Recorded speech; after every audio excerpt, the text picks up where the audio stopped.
expectation, pressure. Seize the moment. The greatest prize beckons.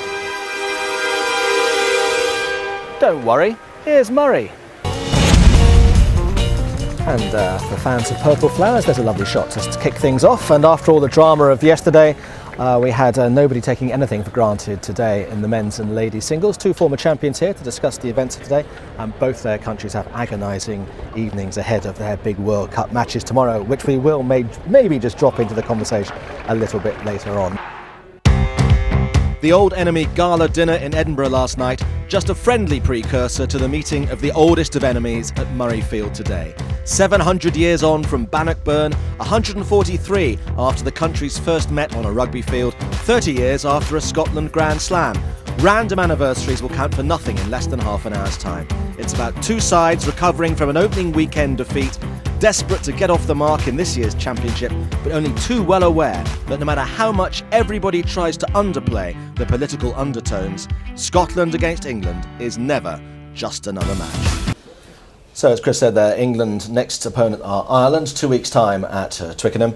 John Lenihan, let's move on to the game at Dublin today, saying, complete domination by Ireland. I've not seen such effective rolling mauls since the early 80s. It was awesome rugby, and it really was complete domination from the Irish. And here are a couple of tries that they scored this afternoon against Wales. Right, well, thank you very much, guys. Andy, it's another sort of a sad and rather desolate evening for Scottish rugby. But anyway, from an English point of view, Jerry and Clive's... Very good. Clive's, yeah, nodding your head. That's very good. It's very good. This is a very exciting team. All right, well, we will be with you in Paris tomorrow from 2:30. But as I say, if you have any contributions to make about Ireland today, looking very impressive from Wales, from Scotland, from England, give us a shout now on the forum. We're on the red button in 1 minute's time. Statoil, proud sponsor of the Statoil Masters Tennis.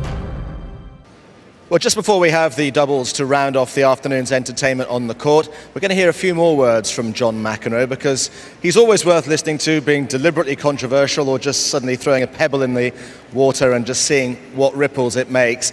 So here are his thoughts on a lot of issues about tennis and also life in general in an interview that he and I recorded yesterday afternoon. John, you're not averse to ruffling a few feathers now and again, either deliberately or just malevolently, but your comments about the future of doubles in Grand Slam tennis has attracted an awful lot of attention, because you did question whether in a few years' time there might not be any doubles events in Grand Slam tournaments. Was that a genuine thought, or were you just kind of just throwing it out there? I think it was both. You know, I mean, I love doubles. I mean, doubles helped my singles and helped me become the player that I eventually did become. You've dug yourself a very big hole there, but somehow you've dug yourself out just. Listen, well, here's to next year anyway. John, good to see you, as always. Great. Yeah. Thanks, John. No problem.